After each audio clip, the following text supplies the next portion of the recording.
Assalamu alaikum tuğanlar. Qandaysыңар? Gruppalarga bölüşөбүz tuğanlar. Gruppalarga bölüşөбүz. Adamlar көбүрөөк киришсин.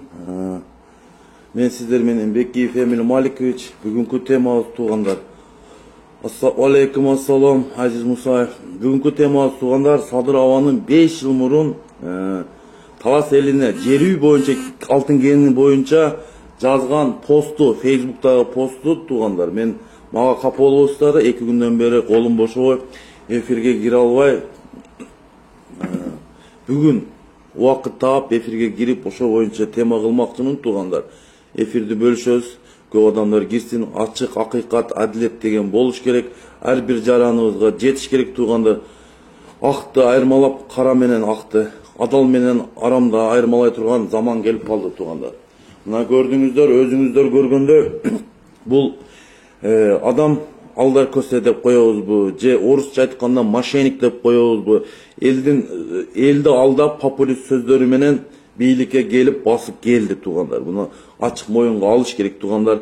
Бул менин сөзүм, сын пикир туğanдар. Мына азыркы Садыр Аванын тарапташтарына айтып кетейин мен, дагы бир жолу айтам. Силер мен айткан сын пикирди жамандаба деген сөзгө алмаштырбагыла туğanдар. Бул жерде мен сын пикирими айтып кетти. Өз ой пикирими мен ушул Садыр мошенник абабызга жеткизип коеюн деп атам туğanдар. Ушул арам бийликке жеткизип коеюн деген. Себеби бизде коомубузда, кыргыз коомубузда бул орулуу нерсе экен туğanдар. Ушундай ишенгенге, жомокторго, популист сөздөргө ишенген эл экенбиз туğanдар. Көрдүңүздөр, өзүңүздөр. Бул посту боюнча мен айтарым дегеним туğanдар. Бул ошол эле жер үй боюнча. Кече өзүңүздөр билесиздер, Россиянын президенти Владимир Владимирович Путин менен биргеликте ошо жер үй алтын кенин ачышты ошол биргеликте. Молодец Осман Оразматов, молодец. Биргеликте ачышты. Анан бирок ошол эле нерсени 5 жыл мурун айткан сөздөрүнө салыштырып көрөлү. Кылган иши менен айткан сөзү келиштиби же келишпеди? Мен ошо боюнча көрсөтүп кетейин сиздерге туğanдар. Менче ошо боюнча көрсөтүп кетейин. Себеби бул адамды мен 3 ай мурун айтканмын. Мошенник деп эле, алдар көсе деп. Ошо боюнча мен азыр ошо боюна постун жарыялап кетейин. 11 июль 2016 жыл. Кайрылуу. Садыр Жапаровдун Талас облусунун жашоочулары жана мекендештер баарын көрүп, билип, түшүнүп туруп унчукпай олтурууга абийирим жол бербеди. Эртеңки күнүңүздөр коркунучка, туңгуюкка бара жатат. Жер үйгенин ачтырсаңыздар, күндөрдүн кейпин кийесиздер. Себеби жер үйгени суу башында жайгашкан. Ал жактан агып чыккан суу таласты аралап өтөт. Ал сууну сиздер өмүр бою ичесиздер. Мал жандыгыңыздар ичет, сугат катары пайдаланасыздар. Алтын казып алууда оңой жана арзандыгына карап сөзсүз түрдө цианид колдонулат. Союз мезгилинде чет мамлекеттерде жүргөн чалгынчыларыбыз бир тал цианидти көйнөгүнүн жакасына тигип алып жүрүшчү. Бүгүн болсо Кумтөрдө суткасына 7 тонна цианид колдонуп жатышат. Цианид сууга аралашпайт деп эч ким кепилдик бере албайт. Анткени азыр мамлекеттик көзөмөлдөө органдары алсыз, коррупционерлер күчтүү. Жаратылышты көзөмөлдөө кызматкерлерин баш Талас элинин арасындагы тың чыкмаларын төш кылып сатып алып коюшат дагы өз билгендерин жасашат. Муну Кумтөр жана башка өлкөбүздүн ар тарабындагы алтын казып жатышкан кендерибиздин мисалынан өз көзүбүз менен көрдүк. Өз чөнтөк кызыкчылыктары үчүн эч зыяны болбойт. Ачабыз деп чуркап жүргөндөрдүн жомокторуна эч качан ишенбеңиздер. Эми мамлекетибизге жана элибизге боло турган зыяндуу жагына токтолоюн. Жер үй алтын кенинде азыркы учурдагы баа менен эсептегенде 5 миллиард доллардын алтыны бар. 100 тоннага жакын алтын, күмүш жана башка баалуу металлдар жатат. Аны 2 тонна алтындын баасына сатышты. Албетте чөнтөк кызыкчылыктарын унутушкан жок. Дагы 5 жылдын ичинде алтынды казып алып бүткөнгө чейин мамлекетибиз эң көп болсо 8 тонна алтындын баасын салык, эмгек акы, соцфонд жана башка ар кандай төлөмдөр аркылуу пайда көрүшү мүмкүн. Башка бир тыйын ашыкча пайда көрбөйбүз. Жер үй Кумтөрдөн кийинки кылымдын экинчи аферасы болду десек эч жаңылышпайбыз. Ошол эле учурда келечек муундарыбызга кылымдан кылымга кала турган уулуу калдыктарды калтырып жатабыз. Эң жок дегенде алтынды 100% мамлекетибиз өзү казып алса мейли десек болот эле. Бирок андай болгон жок. Ал эми экологиялык зыяндарын ден соолугуңарга келтирген кесепеттеринен өмүр бою запкы чегесиздер. Ошондуктан кеч боло электе токтотуш керек. Эртең жер үй алтын кени иштеп баштаса, талас өрөөнүнөн көп болсо 1000 адам жумуш менен камсыз болушуп, эмгек акы ала башташат. Албетте үй бүлө мүчөлөрү менен кошулуп 3000 адам пайда көрөт. Бирок мамлекет жана 6 миллион элибиз өтө чоң зыян тартат. Мындан сырткары эртең экологиялык зыяндары кекиртегиңерден алганда жер үй алтын кенин жапкыла деп чыкканыңарды бийликтегилер менен алтын казгандар чымын чапканча дагы көрбөйт.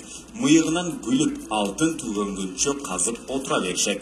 5 жыл бою эч баштары оорубайт. Анткени алар жер үй алтын кенине ишке орношкон 1000 жумушчуну элге каршы колдонушат.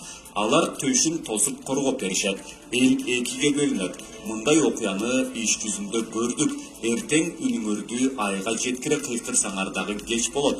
Экологиялык зыяны тие баштагандан кийин таласта жашоо кыйын болуп калат. Манас атанын тукумубуз деп айткандан уялышыбыз керек болот. Себеби ата-бабаларыбыз каны жанын аяшпай, бизге таза табиятты мурас кылып калтырып кетишкен. Албетте бул менин жеке пикирим, көз карашым.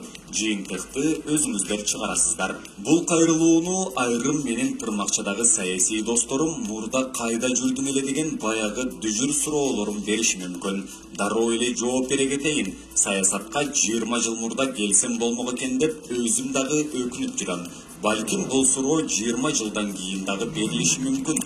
Ошол себептен азыр эскертип койгум келди.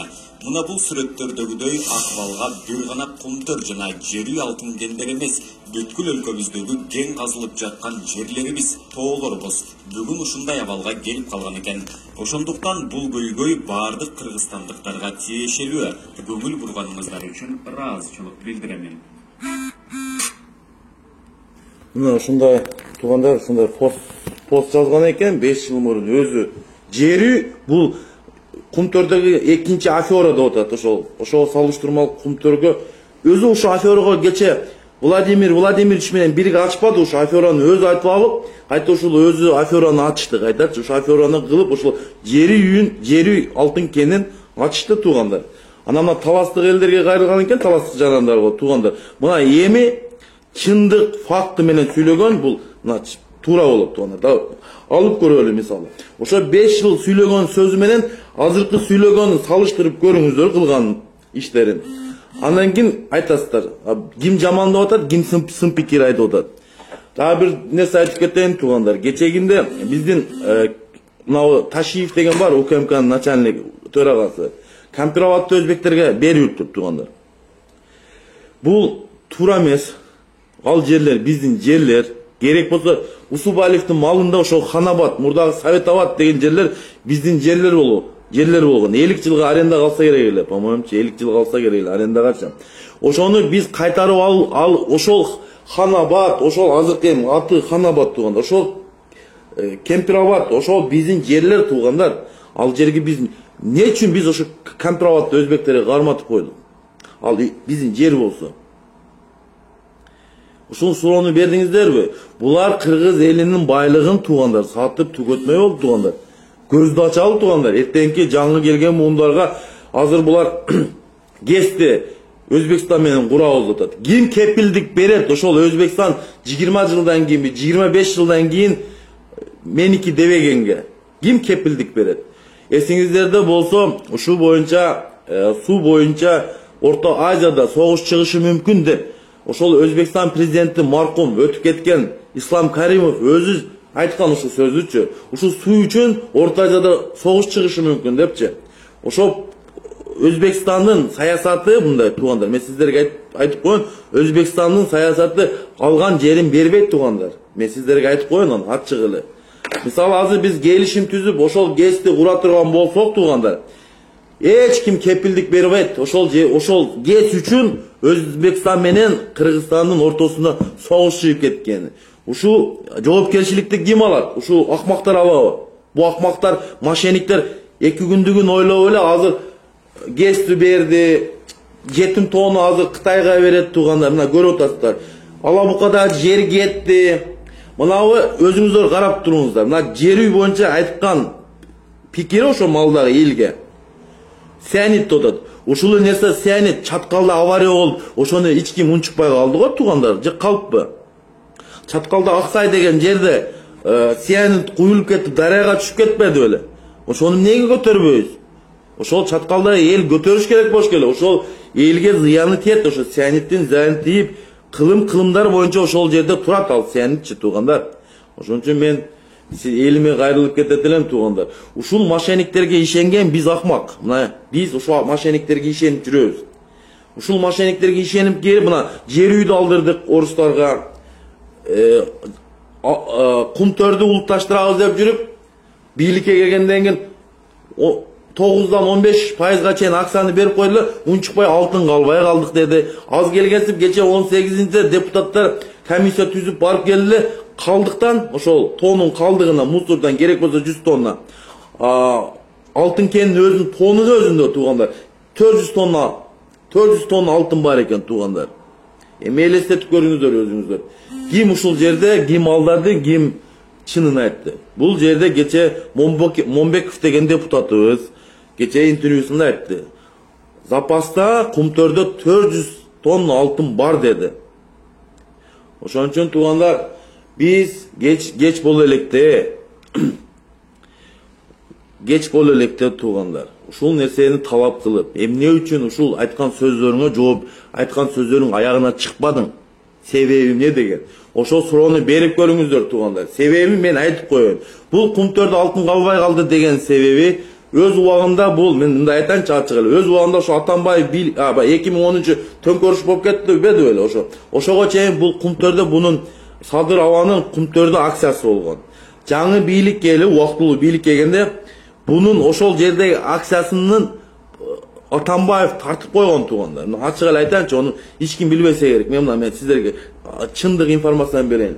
Ошо акциясы тартып койгондон буну жини келип калат. Жини келип калып, ошо алтын, кумтөр алтынын көтөрөт туугандар. Мен до конца барам депчи. Ушуну көтөрүп жүрүп, анан мына кечегинде 20-жылы бийликке мыйзамсыз келип, баскынчылык менен келип отурат. Келгенден кийин буга кайта өзүнүн акчасын, мурда азыраак акчасы болсо, анан көбүрөөк акчасын берди Жээнбековдор. Ошо эле Асылбек, ошо эле Соронбай, ошо эле Камчы. Булардын акчасы бар да, буга берди, бири 3-тен 3%тен кылып берди. Бунуку бир 15ке жакын болуп калса керек, мен билишимчечи. Ошон үчүн азыр ошон үчүн алтын калбай калды деди.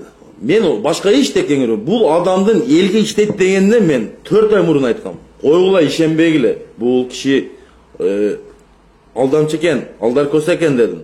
Ошого мен ошондой айтып кеткем. Койгула, бизде таза адам кетип атат. Мына таза адам кандидатурасын койду. Ушул адам утуп чыкса, Куда каласа. Бирок утуп чыккан ошол адамчы жеңишин ошол мошенникке ыйгарып коюшту туугандар. Ошо ачык эле айтайын мен бул нерсени. Алейкум ассалам, Канет Иманалиев.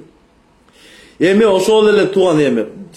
Жер үй кетти, кумтөр улутташтырылбады. Эртең жетим тонну Кытайга берет. Мен айтты дейсиң. Кытайга берет дагы. Азыркы Тилекмат камалып турганы ошо Тилекмат жетим тонну коргоп чыккан бала.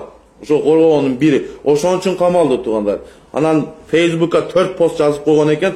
Мен биринчи жолу атам. 4 пост Facebook'a жазып койгонго камап койгонго болот экен. Биринчи жолу атам туугандар. Бул нерсеге 4 постко туугандар. 4 постко жөн эле предупреждать этип койсо болот. Ол нерсени мындай эскертип элечи, сен мындай жазба депчи. Анан 1 ай камалып, 1 айга СИЗОго киргизип койду. Бизде жүрбөйбү анау? Камчыга, мына Камчы Колбаев боюнча айтып кетечи, мына азыр ворд отасың. Ол ворд эле эмес, мындай ачык эле самозванецти алчы. Буга Америка мамлекети 5 миллион доллар берем деп атат. А Садыраңар защита кылып жүрөт бунучу. Бул адам өлтүргөн эмес. Адам өлтүргөндөн хуже булчу. Булар ошо Камчынын түрмөдө отурганда, Камчы буга защита кылып ошол жерде атасы болуп берген. Ачык эле айтайынчы ошол нерсеничи. Ошон үчүн бул камчыны Колбаевди коргоп атат. Американецтер gibi. Камчыны эме $1 деле берип койсокчу, Кыргыз элине көп пайда тиет. Ачык эле айтайынчы. Ошо камчы деп атасыңарбы? Ким? Колбаевбы? Бул адамды $1 берип койсок да биз Кыргыз элине чоң пайда тиет. Мен ачык айтам, мен Садыровага кайрылып кетем. Садырова. Мен дагы эскертип кетем сизге. Талап кылам. Бул Кошмо Штаттары 5 миллион деген доллар берип атат. Камчыны $1 берип койсоңуз деле биз сүйүнөбүз ошонучу. Себеби азыркы хаостун баары башында ушу камчы, Райым Миллон, Асылбек Жээнбеков, Ташиев, Мамытов, Садыр Нуркожоевич, анан Соронбай, анан Зулпукаров, анан ким азыркы? Акыл Жапаров. Ушу акмактар азыр Кыргыз мамлекетини көшөгөнүн аркасында отуруп алып башкарып атат туугандар. Мына ачык эле айтайынчы ошол нерсени башкарып, Кыргыз элин алдап, Кыргыз элинин байлыктарын сатып, булардын мен сиздерге айтып коеюн, булардын чемодандары даяр туугандар. Кайсы күн болсо бир күнү качып чыгып кетет. Өзүбүзгө эле кыйын болот, Кыргыз элибизге кыйын болот. Себеби ошол эле жери алтын кени Кумтөр улутташтырбай калып кетти. Жетим тоону Кытайга берип атат. ГЭСти Өзбекстан менен куруп атат туугандар. Ушул келишимдер туугандар. Бул саткын болуп кирет ушул. Статья бар, саткын дегенчи туугандар. Саткынчылык деген. Кыргыз элинин кызыкчылыгын ойлобой, ошол Өзбекстан мамлекетинин кызыкчылыгын ойлоп, ошол суу, ошол жерлерге барсын деп. Ошону ойлоп, булар ошо 2 миллиардка ГЭСти курмай болду туугандар. 2 миллиард доллар. Биздеги чиновниктерде бар. Биздеги олигархтарда 2 миллиард чыгат туугандар. Чогулса жакшы, чогулса бир 4-5 жакшы олигархтан 2 миллиард эмес 8 миллиардтан чыгат. Ошону өз каражатыбыз менен курганда туугандар. Бул себеби стратегический объект туугандар. Баягы эмне деген сөз бар? Бир жердин башчысы болгуча суу башчысы бол дейт го. Бул биз ошол суунун жаратылыштын ээси биз болобуз, Кыргыз эли болобуз. Ол Садыр эмес, ол Ташиев ээси эмес, ол Соронбай ээси эмес. Биз мынау коом, Кыргыз элинин коому ошол жаратылыштагы суунун чыныгы эгасы биз болобуз туугандар. Бизден сурабай туруп, биз сунуш бербесек деле өзү барып, өзү билип өтөгүн тирип илип, ошой келишимди түзүп, келишти туугандар. А биз көзүбүз май баскансып карап отурабыз. Мен Кыргыз элин дагы чакырып кетем. Бул мошенниктерге ишене турган болсок, эртең ошол эле ГЭСти алдырып койгузга эч ким кепилдик бере албайт, куруп бүткөндөн кийин туугандар. Мына көрдүңүздөр, кемпироватты, өзгөндөгү кемпироватты берип койду. Ал Кыргыздын кемпироваты болчу, биздики болчу. Ошол эле Усубалиев Союз малында 50 жылга ошол Ханабатты, мурдагы аты Советабад болчу. Ошол да биздин жерлер. Ошолор убакты арендасы бүткөндөн кийин ошол Өзбекстан бизге кайтарбай койду туугандар. Ошон үчүн мен айттым, дагы Кыргыз элин чакырып кетем. Кеч боло электе ошо келишимдер жокко чыгаралы да. ГЭС туруп турсун. ГЭСти убакыт келет, өзүбүз куруп алабыз туугандар. Азыркы бийликтин куруштун кереги жок. Башка мамлекеттин кызыкчылыгын ойлоп куруштун кереги жок.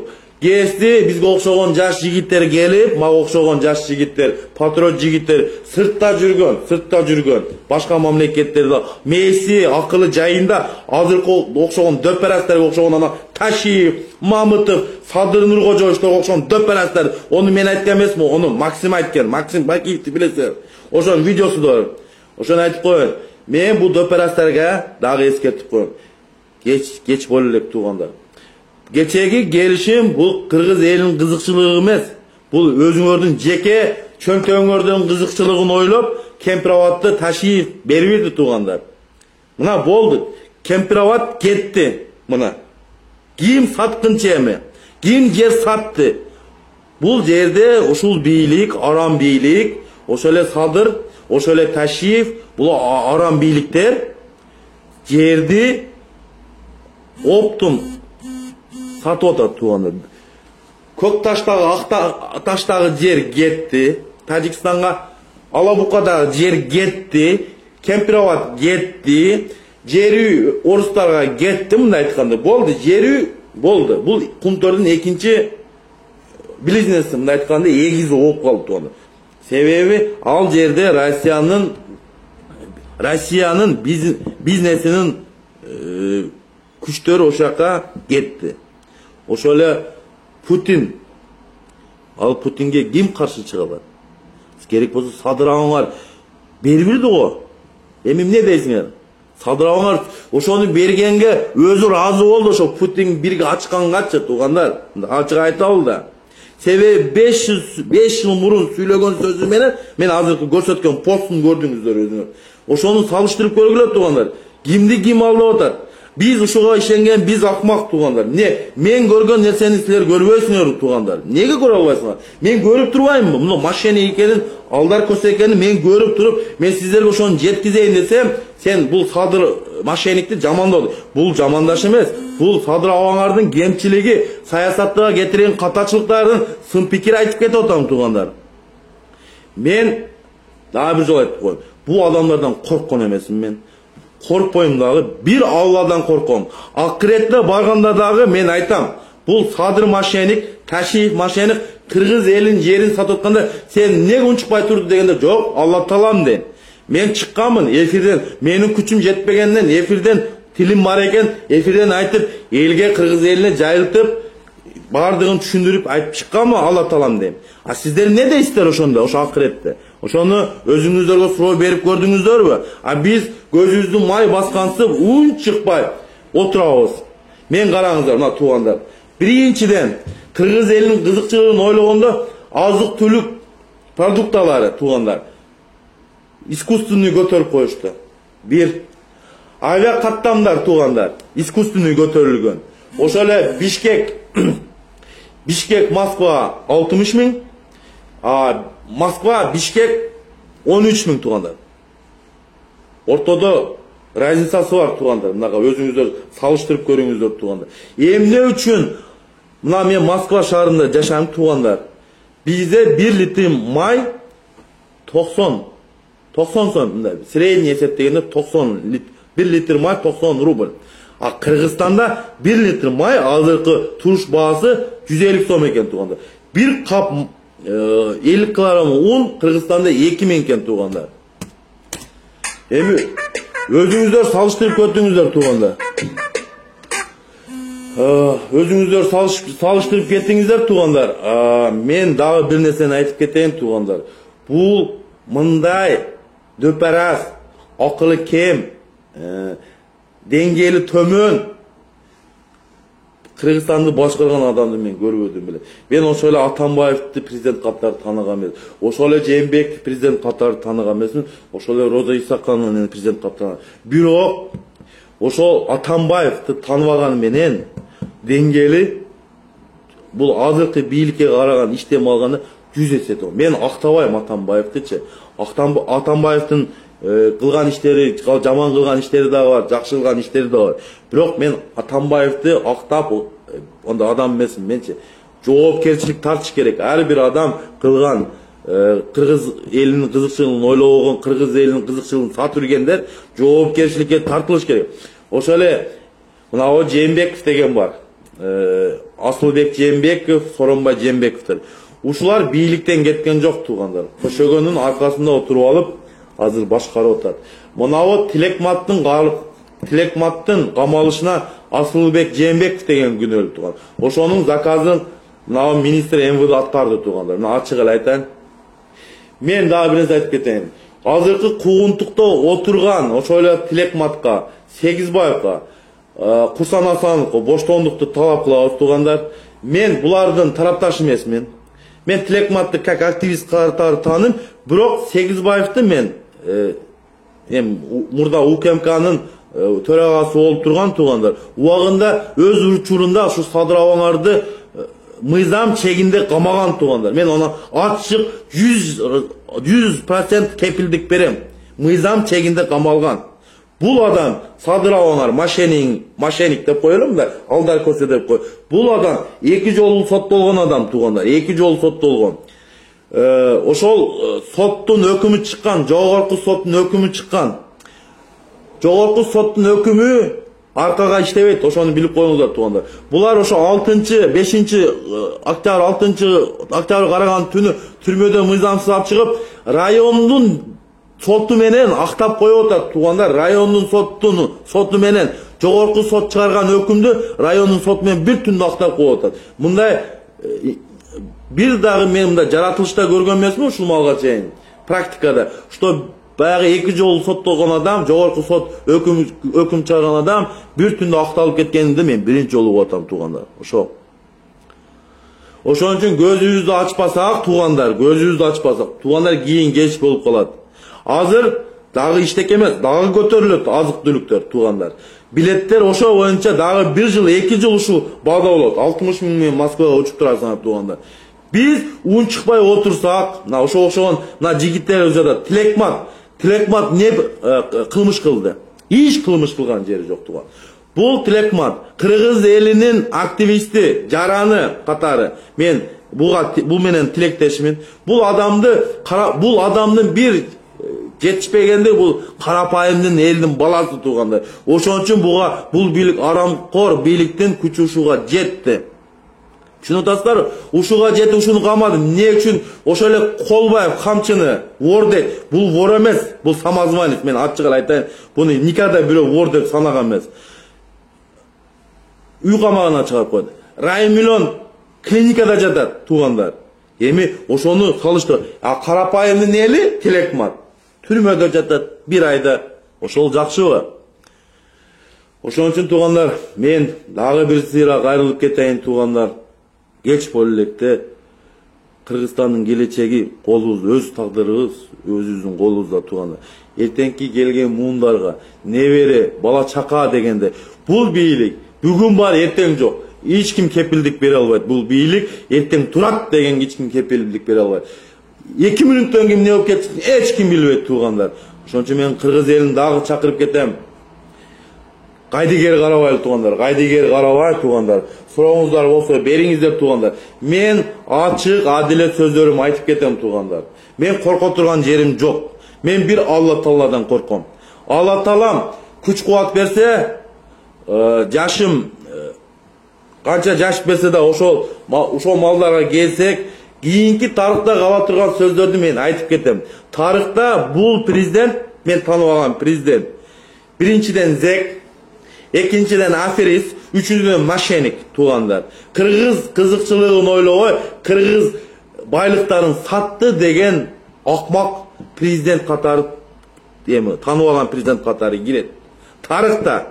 Бирок юридический жактан кандай баа берилет, укуктук бааларды кандай берилет, аны мен билбейм туугандар. Бирок тарыхта мошенник боюнча, зек боюнча кыргыз элинин байлыгын саткамы саткыч болуйча тарыхта калат туугандар. Ошол туугандар. Мына 6 президентти тандадыңар дагы ушул президент тандаштан кыргыз эли билбейт экен. Ушул кийинки келе турган президентти 7-чи президент болот экен туугандар. 7-чи президент тандай турган болсок туугандар. Мына баягы 5-октябрдан баягы бардыгы мыйзамсыз туугандар. Жаңы шайлоо жарыялашыбыз керек туугандар. Мен ошону эле чакырып кетем кыргыз элине. Жаңы шайлоо жарыяланыш керек туугандар. Бул бийликти тааныбайбыз, бир колдоп чыгабыз, мына бийликти тааныбайбыз. Керек болсо Садыраваңар да тааныбайбыз, Ташиңер да тааныбайбыз. Ушул азыркы иштеп аткан кыргыз бийлигинин эч кимисин тааныбайбыз туугандар. Жаңы шайлоо өткөзөбүз деп бир талап менен чыксак, бул акмактар өздөрү эле кетет. Акчасын чөнтөгүнө толтурду. Ошо эле Садыраваңардын үйүнө, ошо акасынын үйүндө чемодан долларлар менен бизнесмендер, чиновниктер турат ошо үйүндө. Жалал Абадка келсеңер, мына Ташиевдин укасы бар, Шайыр Ташиев деген. Ошонун үйүндө чемодандар менен бизнесмендер турат туугандар. Бул чындык кыргыз элине жетиш керек. Кыргыз элине жетпесе, эртең кеч болуп калат туугандарым. Таза менен арамды, адал менен арамды айырмалайлы туугандар. Кара менен акты туугандар. Мерде бирөө жазып не дейт? Адахандын тролдору дейт. Бул Азаттын тили башкача окшойт. Мен азыркы жазып кеткен, азыркы мына Садыр аканын трапкалары, тарапташтарын айтып коеюн. Ачык чындык баары чыгат туугандар. Awаңар мошенник экен, мен далилдеп койдум. Кыргыз жерлерин, байлыктарын саткан дагы далилдедим. Мага эчтекен кереги жок. Куда кааласа awаңар жооп берет. Жоопкерчиликке тартылат. Мына биз жаңы муун келе турган болсок бийликке, мына менин жашымдагы муундар люстрация деген законду киргизет тугандар. Ушу малга чейин жеп келген арамкорлор баягы 500 семья деп атпайбы, Кыргызстанды баш чыгарып келген 500 семья баардыгы жоопкерчиликке тартылыш керек тугандар. Эмнеге биз тандаган адам таза адам бийликке келтирбеди бул акмактар? Себеби коркушат жоопкерчиликтен. Эртең ошо баягы урдалып кыргыз элинин чөнтөгүнөн урдалган байлыктар, акчалар небересине чейин жете туруп казып топ банктарга салып коюшкан. Ошолорду алып коюп деп, түрмөгө тыгып коюп деп коркушат тугандар. Ошон үчүн булар ошо акмак садыр мошенникти келишим түзүп, компроматты алып президентке койду, премьер-министрликке апарышты тугандар. Ошон үчүн мен бул президентти, тааныбаган президентти мыйзамсыз, түрп адатты туруш менен мыйзамсыз тугандар. Менде өтө эле көп суроолор болуп кетти. Эми мен ачык, акыйкатты жакшы көрөм, адилеттүү сөздү жакшы көрөм тугандар. Менин эфириме кирип көрө турган болсоңуздар, жакшы комментарияларды калтырыңыздар тугандар. Анан Садыр Абанын тарапташтары кирип алыптыр, ошол троллдор. Бул адамдарды ким колдойт тугандар? Бул адамдарды баягы мындай адамдар колдойт тугандар. Түрмөдө отурган зектер, көбүнчө түрмөдө отурган зектер колдойт. Бунун Садыр Абанын мына Айгүл деген эжебиз бар биздин Жалал Абадтан болобу, кайерден болот экен билбедим.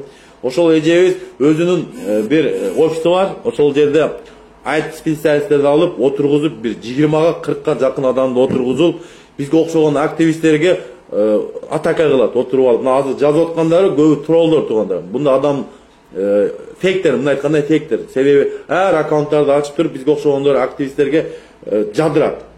Ар сөздөрдү жаздырып, провокация кылып, биздин жинибизди келтирип, аракет кылат. Бирок мен сиздерге айтып кетем тугандар. Ак ийилет, бирок сынбайт. Тилекмат чыгат куда каласа. Мен ишенем ол нерсеге. Азыр Тилекматка дагы бир иш козгоп атат деп угуп калдым тугандар. Бул туура эмес тугандар. Түрмөгө киргизип, ошо Тилекмат Садыр Абанын баягы баласы барлыгы авария болуп өлгөн. Эсиңиздерде барбы? Жаткан жери жайлы болсун. Ошо адамга ушул киши Тилекмат барып канын берген. Кан жетишпегенден канын берип, бирок турмушка байланыштуу ажал келип калган экен, ажал утуп кетти. Ошол эле Тилекматтын атасы мына Садыр Абаңарды 2017 Казакстандан кирип келгенде, Кыргызстанга кирип келгенде УКМКнын митингине чыккан. Эсиңиздер барбы? Ошондо УКМКнын митингге чыгып туруп, Тилекматтын атасы Садыр үчүн түрмөдө отуруп чыккан тугандар. Ким билет? Аны эч ким билбейт экенсиңер тугандар. Мен айтпайм. Ошондо МВДнын балдары, милициялар Садыр Абаңардын тарапташы уруп жүрүп бала чакасына чейин урган. Ошондо силер каякта элеңер? Азыркы жүргөн чимкириктер, пактакорлор, арамкорлор, силер каякта жүрдүңөр эле? Түштөн кийин азыр бийликке басып келгенден кийин ороп туруп алыңар. Оны ачык мен бетке айтам ал нерсени. Бетке айтып келгенмин, айта берем. Мен корко турган эчтеке жок тугандар. Мен корксом бир Алла Тааламдан корком. Бир башка бир өлүмдөн коет тугандар. Мен айтпасам, башкасы айтпаса, Кыргызстаныбыздын жоготуп алышында чоң коркунучта турат да тугандар. Буну ачык пикирлерди айтып, сын пикирлер айтылыш керек. Унчукпай отура берсек тугандар, үстүңүздөргө минип эртең үйүңөрдө катыңарды да алып кетип калат тугандар. Ачык эле айтайынчы. Мисал келтирип айтып коеюн. Ушул адам мен үчүн, бул Садыр Аба мен үчүн президент эмес. Бул мыйзамсыз бийликти басып алган узурпатор, баскынчы мен тааныбаган президент болду тугандар. Бул мени 100 жол аракет кылсын таныптырганга, мен буну тааныбайм. Отуруп алып деле тааныбайм тугандар. Ошол мыйзамсыз 5-октябрдан чыккан буякта өкүм, токтом, указдар бардыгы мыйзамсыз. Ошол эле генерал-лейтенант намы берилди. Ono Ташиевке кайсы эрдигине берилди? Айткылачы, кайсы эрдигине? Кыргыз жерин берип бергенге берилди, Өзбекстанга, Тажикстанга сатып бергенге берилди. Эрдиги кайсы эрдикке берилет генерал намы? Билесиздерби тугандар? Билбейткенсиздер мына туугандар. Жапыкеевке генерал-майор намы эмнеге берилди? Керек болсо ошол пресс секретары президенттен Галина Байтерек билбейт экен, ошого генерал-майор званиясы берип аткан намчы туугандар. Ошон үчүн туугандар, мен дагы бир жолу кайрылып кетем. Элитага, чимкириктерге эмес, чимкирик депутаттарга эмес. Элита, чыныгы элитага кайрылып кетем туугандар. Талап кылышыбыз керек. Эмне үчүн Кыргызстанда азык-түлүк продукталары кымбат болуп атат? Эмне үчүн аба каттамдагы, авиа каттамдар туугандар? Бишкек, Москва 60 000, обратно Москва, Бишкек 12 000, 13 000. Ошонун суроону берсеңиздер, жоонун өзүңүздөр табасыздар. Булар искусственный көтөрүп, кечеги мекеним Кыргызстанда биримдикте жүргөн акчалары кеткен туугандар. Акчалары кеткен. Ошо кеткен акчаларды туугандар, булар чыгарып атат Кыргызда. Эмне үчүн бир жылга азыркы мыйзамсыз отурган депутаттар бир жылдыга жылдырып койду. Ошол мыйзамсыз ошол бир жыл жылдырган себеби ошол октябрда, сентябрда боло турган парламенттик шайлоодо туугандар 2021-жылы ошого акча чогултат. Эттең утулуп калбайлы депчи. Кечеги эле Мекенчил партиясынын бийликке барбайт партиясы парламенттик шайлоого барбайт, бирок Ата Жүт Кыргызстан деген партия менен азыр карышкыр кой терисин жабынып алып барып жатат. Мен ушул эртеңки 10 март 10 апрель 21-жылдын референдумда каршы, конституцияга каршы добуш беребиз туугандар. Ата Журт деген партия, бийликтин партиясы, мурдагы Мекенчил, буга да каршы добуш беребиз туугандар. Анан Ынтымак деген партия бар туугандар. Дайым миллиондун партиясы. Ошого да каршы. Ушу эки партияны өткөзбөйбүз туугандар. Эки партия өтпөш керек. Бул бийликтин партиялары. Бирөөсү Дайым миллиондуку, бирөөсү Садыр Ташиевдики, Садыр менен Ташиевдики. Мен жоопкерчиликти дегеним туугандар. Садыраба өзүңүздүн хатаңызды сагынып калган окшойсуз. Ордуңузга барып балышыңыз эч ким кепилдик бар. Эртең эмне болуп кетет?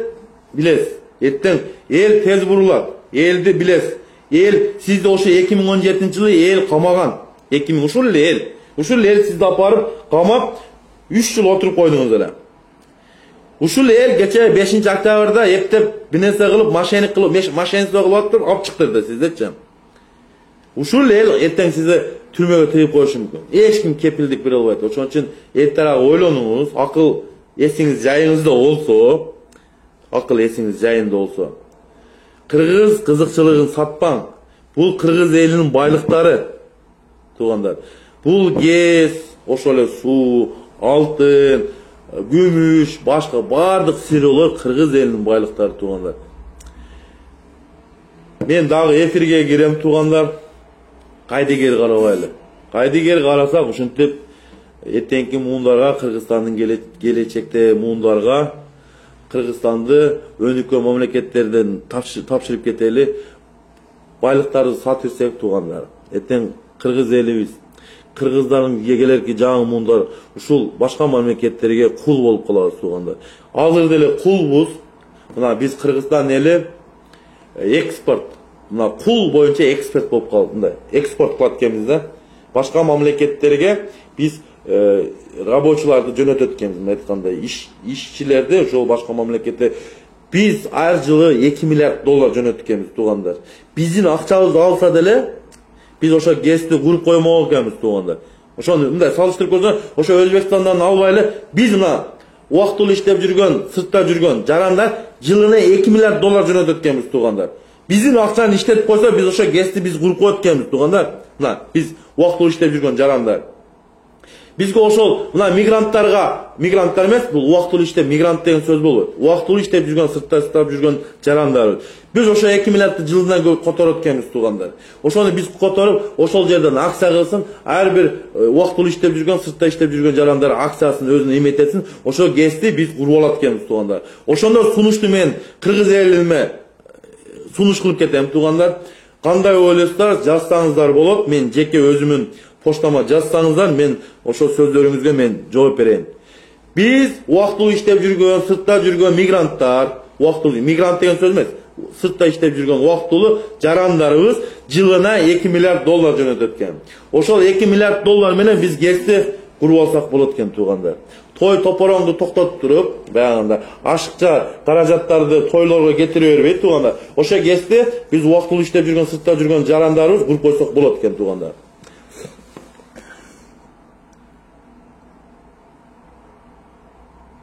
Sen karasın dedi. Em bilmem.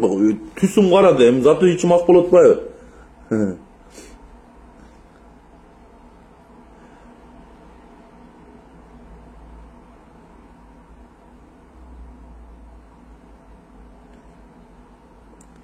Ошол туугандар, менин бүгүн эфирimi аяктайм. Аяктап мен сиздерге ар бир жарандарга кыргыз элиме кубаттуулук, күч кубат дегенде işleriңер ийгилик, ушул кыргыз элинде арзанчылык болсо экен, ушул азык-түлүк продукталары түшсө экен, жок дегендеги мындай ылдыйраак түшүп, мындай кыргыз эли кыйналбаса экен, баягы загыранан жей турган заман келип калды окшойт туугандар. Ошон үчүн эртерээк ойлонолу. Ушул кетиште кете турган болсок, баягы ким эсинде бар, мен бир 5-класс, 3-класстарда болсом керек эле, загыранан жеп калганбыз. Ошол деңгээлге түшүп атабыз туугандар. Ошол деңгээлге түшүп кетти азыр.